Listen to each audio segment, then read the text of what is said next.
This video is only for education purpose. Investment से पहले financial adviser से ज़रूर एडवाइस लेनी चाहिए। तो विंट वेल्थ एप्लीकेशन के बारे में आप लोगों ने काफ़ी ज़्यादा आजकल सुना होगा, क्योंकि इसका एडवर्टाइजमेंट काफ़ी ज़्यादा हो रहा है।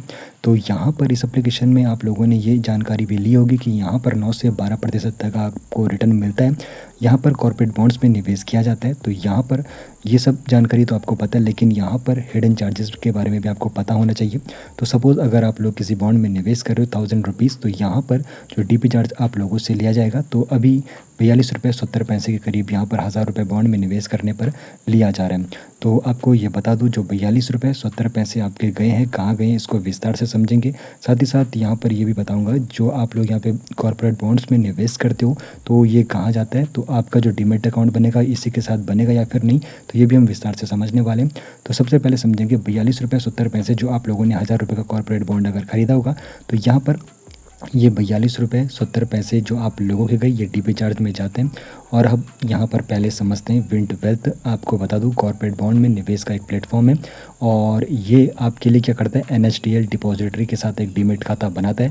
तो आपको अलग से एक डीमैट खाता बनाने की यहाँ पर ज़रूरत नहीं होती है। आप लोगों का ऑटोमेटिक यहाँ पे एनएसडीएल के साथ डिपॉजिटरी यहाँ पे डीमैट खाता बना देता है, जिससे आप लोगों का जो इन्वेस्टमेंट रहता है यहाँ पर सुरक्षित रहता है।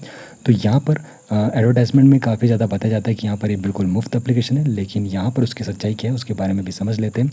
तो देखो, यहाँ पर जो मुफ्त सेवाएं आपको मिलने वाली है, अकाउंट खोलना यहाँ पर बिल्कुल मुफ्त है, कोई भी आप लोगों से शुल्क नहीं लिया जाएगा। वार्षिक रखरखाव जो शुल्क है एएमसी वो भी शून्य है, केवाईसी शुल्क 0 है और डीपी शुल्क जो यहाँ पर 0 बताया जाता है, लेकिन वो होता नहीं है। तो अब यहाँ पर शुल्कों को भी हम विस्तार से समझेंगे, क्या क्या यहाँ पर चार्जेस लगते हैं। तो सबसे पहले हम यहाँ पर समझेंगे 0.5% तक यहाँ पर ब्रोकरेज लगता है। ये आपको पता होना चाहिए, जब भी आप लोग निवेश करोगे तो यहाँ पर ब्रोकरेज आप लोगों से लिया जाएगा। अब देखो, यहाँ पर ब्रोकरेज की जो लागत रहती है, जब आप लोग निवेश यानी कि कॉर्पोरेट बॉन्ड को खरीद रहे हो तो उस वक्त भी आपको 0.5% ब्रोकरेज देना होगा।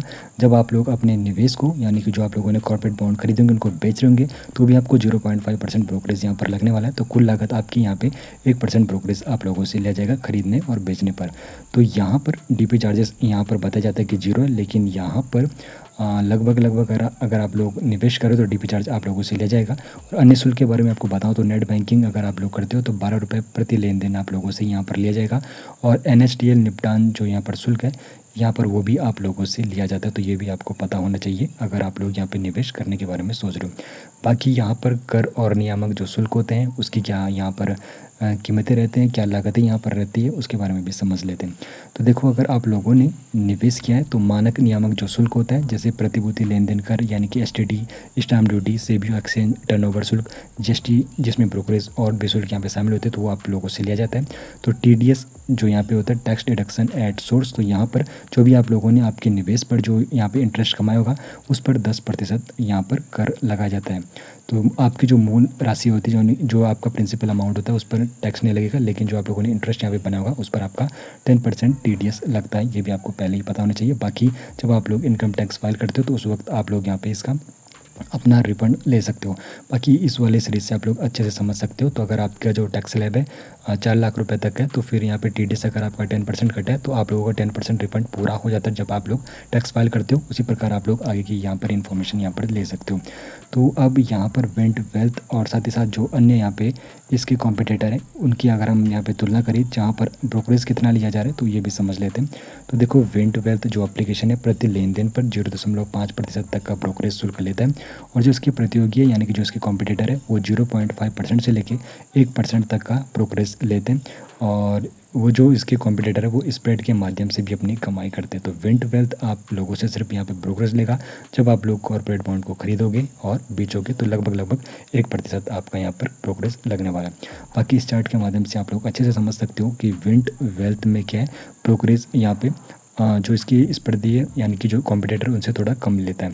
तो कुल लागत ब्रोकरेज, प्लेटफॉर्म शुल्क और नियामक शुल्क और करों का एक यहाँ पर संयोजन है। तो ये मैंने आपको विस्तार से बता दिया ब्रोकरेज कितना लगता है, प्लेटफॉर्म शुल्क और यहाँ पे जो यहाँ पे गवर्नमेंट यहाँ पे टैक्स रहते हैं उनके बारे में आपको मैंने बता दिया। बाकी जो यहाँ पे मुख्य बात है, तो ब्रोकरेज खरीद और बिक्री दोनों पर लगता है। मुफ्त का मतलब यहाँ पर शून्य लागत से बिल्कुल नहीं है। और 10% टीडीएस यहाँ पे केवल आप लोगों ने जो ब्याज कमाया होगा उस पर कटेगा। जब आप लोग टैक्स फाइल करोगे तो उस वक्त आप लोग रिफंड इसको ले सकते हो। अब देखो यहाँ पर एक सवाल आप लोगों के लिए हम छोड़ देते हैं, तो क्या यह फिक्स्ड आय निवेश आपके पोर्टफोलियो में फिट बैठता है? आपकी इस बारे में क्या राय है? हमें कमेंट सेक्शन में ज़रूर बताना।